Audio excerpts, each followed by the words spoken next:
Greetings, my beautiful family, my wonderful brothers and sisters. How are you on this beautiful day that the Most High has created for us? I'm glad that here in Ghana it's sunny. It's been very, very rainy here because we're going through the rainy season. This has been a really heavy rainy season for us, but today is a beautiful day. I just rolled out of bed, to be really honest with you, and the Most High put in my spirit to do this video. It's really important. But first, like always, let me get my housekeeping out of the way. Definitely subscribe if you haven't done so. Please comment. I love your comments. I just love to hear from all of you. I really do. That just kind of lifts my spirits and keeps me going. Definitely share this video. This is another one. Please share it. And also, I always forget to tell you to, but I think it's just something that automatically hit that bell notification so you will know whenever I do upload a video. So definitely do all those things. Oh, that's right. And like this video. Please give it a thumbs up. I'd appreciate it.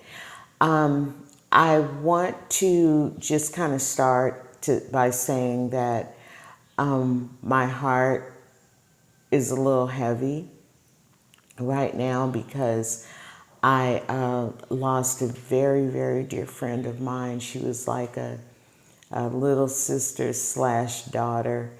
We've known each other for about 25 years. I met her when she was 22.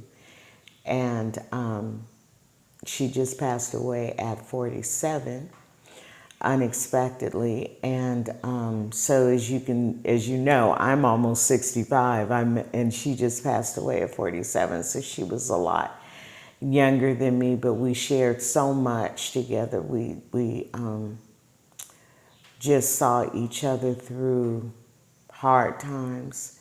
But one thing that I will say is we shared so much laughter. She should have been a comedian, but we shared so much laughter over those years. So I thank the Most High for that. But she's the reason why it was really heavy on my heart. And I laid in the bed for a while, and the Most High kept telling me, "No, get up and get up and talk to my people." And so that's what I'm doing. Like I said, I just rolled out of bed, no makeup, no nothing. But here I am, and here we go. I'm mentioning my friend, my sister, my little girl. I'm mentioning her because she's really the reason why I'm doing this video. You know,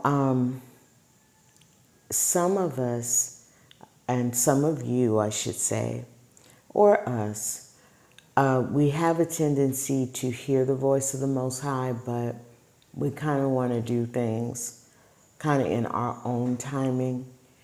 And if it's something that doesn't make sense to us, we'll kind of hesitate. My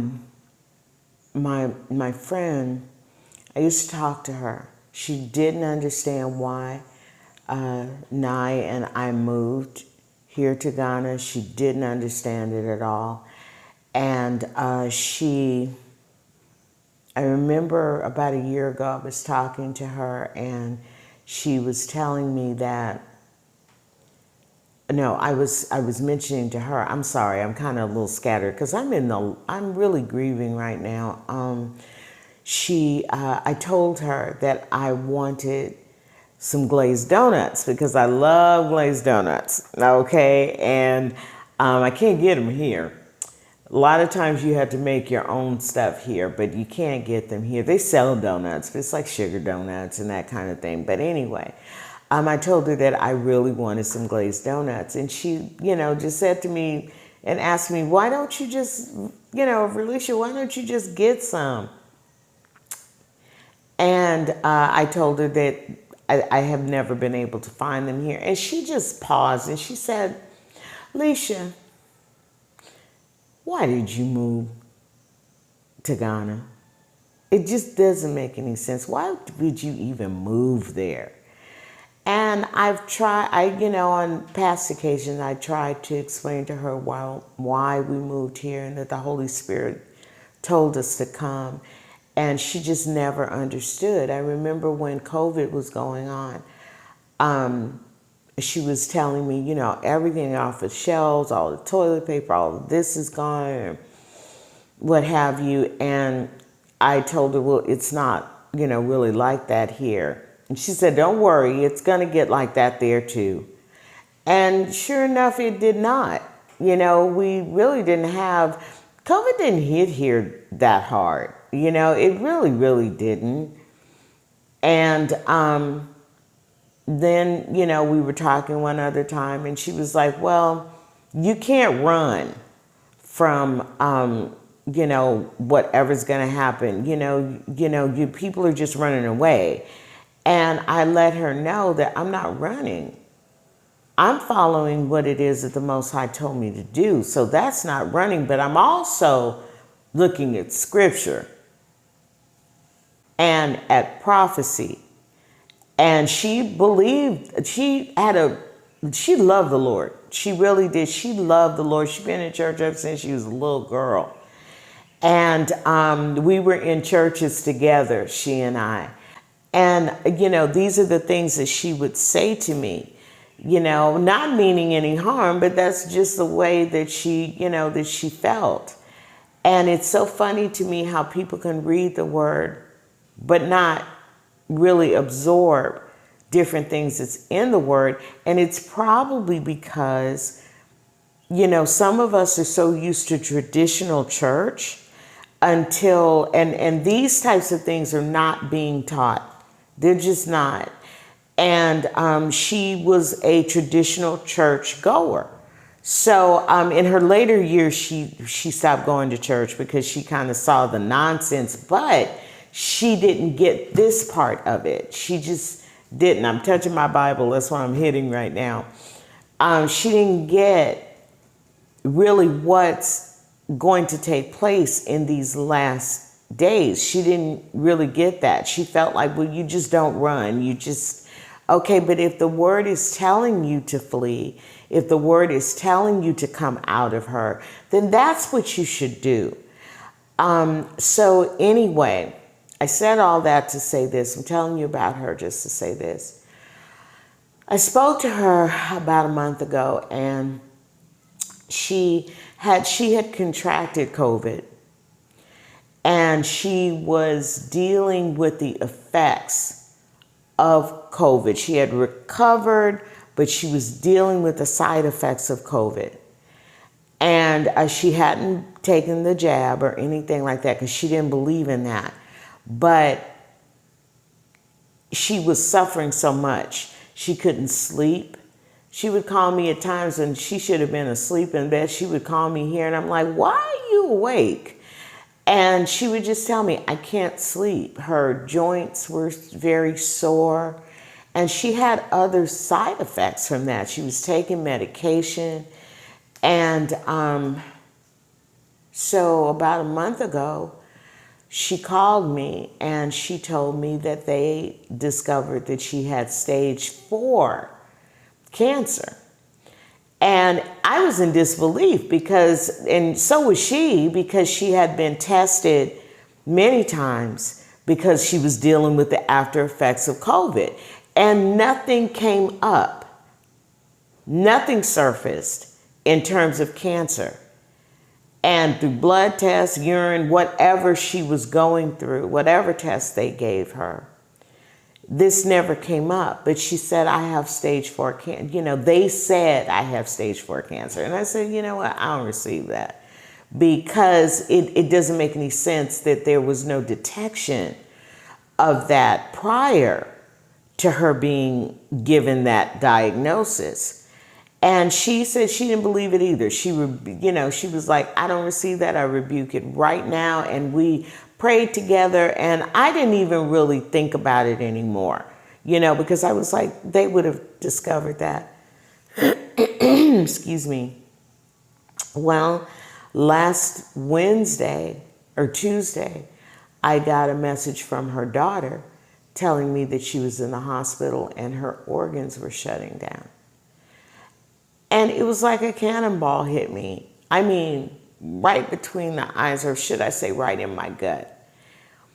And I was like, no, that can't be. And the next day, sure enough, she passed. And I have just been devastated ever since. You know, and I told her daughter, I said, this is gonna be a real hard one to get past. She was very young. She had a 22-year-old and a 13-year-old. And so Niger actually felt led in her spirit to do some research, and she did. And she came up on, I think, 2 or 3 articles. And you can look this up. You can look this up, that these articles came out recently, maybe about a week ago or maybe a week and a half ago, very recent. Both of 3 of them, I think it was 3, were dated really recently, that people who have had what they call long COVID, I didn't even know there was any such thing. Long COVID have a probability of contracting cancer, but it's undetectable cancer. They can't detect it. That's the reason why she was going through those tests, and they didn't detect anything until it was too late. She just had a birthday in May. She didn't even live. I saw the pictures of her at her party celebrating with some friends of hers. She didn't even live a month after her 47th birthday. And she had no idea. So this happened suddenly. So this is the reason why this one is kind of hard. But I'm mentioning her because I want to say this. Even though she had a problem with the things that I said about what's in the Word and why I moved to Ghana, I think about she became a victim of the things that I was telling her that is going to befall that land. You know, some of you feel that you have a lot of time to get out of there. But when I tell you that these plagues are hitting Babylon like you would not believe. Her sister was telling me that she's shipping her body back to the area that we all grew up in, because we all grew up in the San Fernando Valley in California. And she was saying, I'm hoping we can have her service by the 4th because the funeral home is so backed up. The Most High told me to come on here.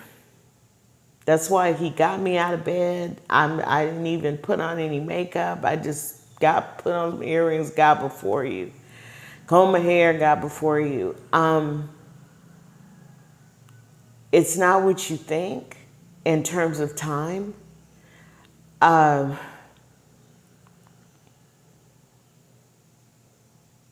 It's not what you think. I have a friend who said she's definitely getting out of there by 2030 because she's got to get all of her affairs in order. Listen, the only thing I have to do to get out of there is sell my stuff or give my stuff away and clear out my house. After my mom passed, we were gone a month after that. It's because we were selling things or giving things away and just getting rid of those ties that binded us. You know, I wasn't thinking about, oh, let me make sure I pay off all my bills. Because if you're over here, you don't need that anyway. Ain't no FICA scores or anything over here. So let me pay off my bills. And then too, I want to say this. It is not a good idea, but naturally people have to do what they're led to do. Once you cut ties there, You need to cut ties there. I was talking to two sisters, one who I've known for a little while, who I just absolutely love, and then one sister who has been messaging me, and we finally got a chance to actually talk, and we had a wonderful conversation. What a lovely lady. And she was telling me the same thing my other friend was telling me just a couple, 3 days ago. They were both saying that the Most High is putting them in a position where they're even being cut off from friends and sometimes relatives, and the Most High has them in a place of isolation because He's preparing them to break away. Where, like for instance, when I left, He set the stage where when I left, I knew I was not going back for any reason at all. You could not pay me to go back to Babylon. My exodus is taking place. I'm not going back to Egypt, because it's harder, it's, kind of hard to live here, or because I miss conveniences, or whatever the case may be. Because I've seen people go back and they get over there and a situation is created where it makes it harder for them to come back. I've seen it time and time again. And one thing I don't want to get trapped over there because things are escalating at a rapid rate. All this mess is going on in New York, that with their skies and amber, the visibility is not there and they're blaming it on a wildfire in Canada. Come on now. But see, this is part of those plagues. There's going to be one plague after another. Please, if you need to work on anything, it needs to be possibly your faith. You have to have the faith.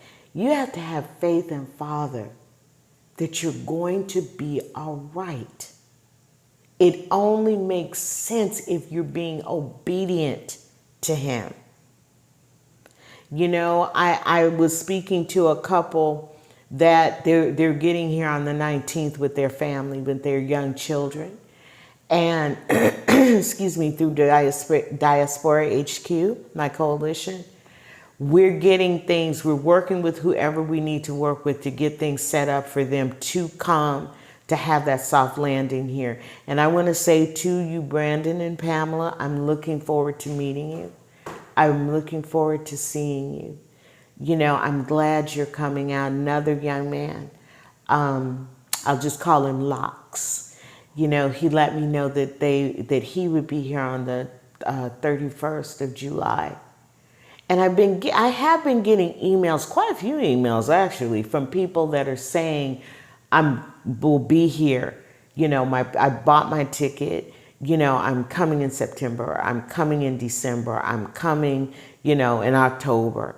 I'll be there next month or whatever. And I thank the Most High that they're coming. And I would urge anyone, if you come here, you need to close the door. Naturally, you do what it is that you feel you need to do. But, and I have to say I'm fortunate. I'm very fortunate. I'm very blessed because Niger came with me. I would have hated to leave her there. And I know that some of you are in situations where your children would be left there and you don't want your children to be left there. You don't want to be separated from your children that way. But when I tell you I pray for people and I pray for their children, that the Most High will quicken their children and their children will come out as well. But I will tell you this. I told Niger, if you don't come with me, it's fine. You know, you're an adult. If you want to stay, that's fine. But I'm going anyway because I have to listen to my Father, because he supersedes everything and everyone. Because I want to be able to stand before him and he knows that I was obedient to him. So I just wanted to come on here because, we have to listen to the word. No one is running, but you are, you're fleeing. You know why you're fleeing? Because the Most High told you to flee. That is nothing to get tripped up about or be ridiculed about. You know, you're running, and you better run too, because you do not want to partake of her plagues. You know, just to remind us, let's go to Revelations 18. Revelations 18:4. And I heard another voice from heaven saying, "Come out of her, my people, that ye be not partakers of her sins, and that ye receive not of her plagues.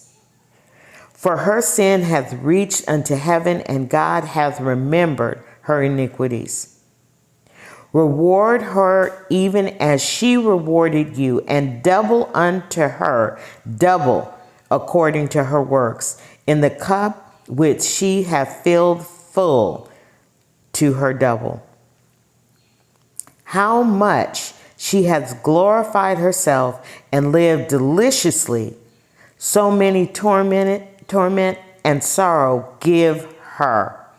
For she has said in her heart, I sit a queen, and am no widow, and shall see no sorrow.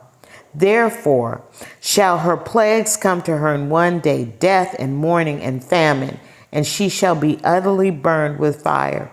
For strong is the Lord God who judges her.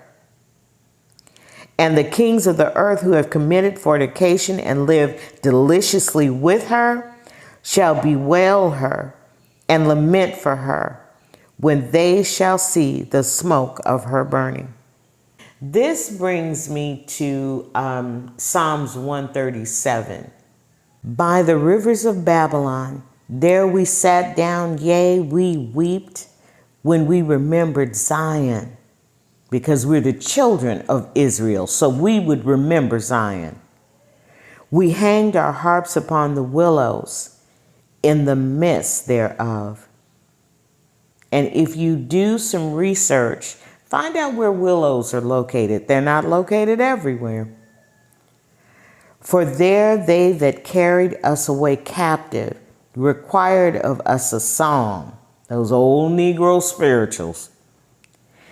And they that wasted us required of us myrrh. That's entertainment. That's entertainment. We're very entertaining. Smile, that myrrh is that smiling. That's smiling. We had to smile. We had to giggle. We had to grin. Saying, sing us one of those songs of Zion. Songs of Zion is because of who we are. How shall we sing the Lord's song in a strange land? If I forget thee, O Jerusalem, let my right hand forget her cunning. If I do not remember thee, let my tongue cleave to the roof of my mouth. If I prefer not Jerusalem, Jerusalem now, above my chief joy. It says Jerusalem, it doesn't say Africa, which we'll do a video about that too. Remember, O Lord, the children of Edom, Esau, in the day of Jerusalem, who said, raise it, which means destroy, even to the foundation thereof. O daughter of Babylon, who art to be destroyed, happy shall he be that rewardeth thee as thou hast served us. Happy shall he be that taketh and dasheth thy little ones against the stone. That's judgment. That's judgment. That's judgment. There are things that are going to happen that you don't want to be a part of because you're from a specific bloodline. You do not want to be a part of those plagues. So I know that some of you are preparing, and it's good to prepare to, because we prepared, by selling all our stuff or giving it away and clearing out everything that we had. We prepared. But one thing that I did know, and I put this in a lot of my videos, one thing that I did know, no matter what it looks like, that the Most High, He has me. He has me, He has my daughter. He just blessed her with a really good job out here. And it came out of nowhere. He's providing for us. He's providing for us because, again, like I talked about those two systems, I came out of that satanic system that has me walking by sight and not by faith, even though I think I'm walking by faith and not by sight. Now I must walk by faith and faith alone, no matter what it looks like. I have to walk by faith. I have to believe that my Father has me and will always have me because I stepped out on Him. I stepped out on obedience. This is what this message, this is what the Most High put so deeply in my spirit that had me come on here and talk to you about this. In these churches, I just got finished seeing an old friend of mine. He's a pastor. And I hadn't thought about him in a while, and I think the Most High had me think about him for a reason. I hadn't thought about him in a while, and I discovered that he has videos on YouTube. And I was looking this morning, I was looking at briefly at a couple of his videos, and I was just thinking to myself, and it made me think about my friend who passed away. She's used to that traditional teaching in church for the most part. And I was listening to him, and, I just thought to myself, why are you not telling your people about what is really in this word and what's getting ready, what's going on, and what's going to happen? It's going to become more and more intense. And I know for a bona fide fact that from now through 2025, we're going to be inundated with our people here because it's going to be so tough there until you're going to have to make up your mind or stay in it. So brothers and sisters, I'm just going to tell you this. Please do not be afraid. Do not be afraid to step out on Him, no matter what it looks like. You might just say, okay, I'm going to buy a ticket today and I'm just going to go. I'm just going to go. And I'm going to step out. I'm going to step out on Him. And I'm going to believe Him. I'm going to come out of that system. I'm going to let Him break that vessel that I'm so used to operating in, being in that system, which is satanically driven. And it conditions us and teaches us. We learn from our family members. We learn from just the culture itself that if you don't have this, you're not going to make it. No, that's a lie. Straight from the pits of hell. My Father owns everything. All the riches therein. The cattle on 1,000 hills. That's His. And I'm His child. And if I'm obedient to Him, He is going to make sure I don't lack. He's going to make sure I don't lack. Just like I would make sure my daughter Nigeria doesn't lack if it's in my power to make sure to provide her with certain things, especially when she was a kid. And to Him, we're like children. We're like children. We're His kids. And He says to come to Him like a child. So when I was a little girl, there was no doubt in my mind about my parents providing a roof and something to eat and clothing and the things that I needed. I didn't even think about that. I didn't think about that. I thought about candy. And I want some candy and I want to play. So that's what I thought about in school, my books and my studies. That's what I thought about. But my livelihood, I knew my parents had that. So it wasn't even a thought. Well, that's the way we have to be with Father. It's not a thought. He's got that. He's going to make sure I have what I need. You know, if you look at Matthew 6, it tells you, if he's going to care for the lilies, clothe the lilies, feed the birds, how much more does he love us? So I'm getting ready to close because I didn't want it to be a super long video, but you know my videos. But anyway, I just wanted to encourage you. And I'm going to put in the description box all the scriptures that tell us to flee, to come out of her, to come out. But that's not being taught in church. There's another agenda. It reminds me of when our people were in Jerusalem in 70 AD, and a lot of people were killed and led off into captivity because they were listening to the religious leaders. They were listening to them when there were signs everywhere from the Most High. And the people who fled Jerusalem, they fled. They fled. That's intelligence. They fled because they saw the signs. And boy, are there a lot of signs today. They're all over the place. So brothers and sisters, I'm just asking you to please heed those signs. Please stay in the Word. And I know that several of you are, stay in the Word and let the Most High really guide you and direct you. And please, please, please don't be afraid, because he told us, I didn't give you a spirit of fear, but power, love, and a sound mind. So we don't need to be afraid. Look at who we serve. Look at the power, the might, the majesty, and the grace, the love of who we serve.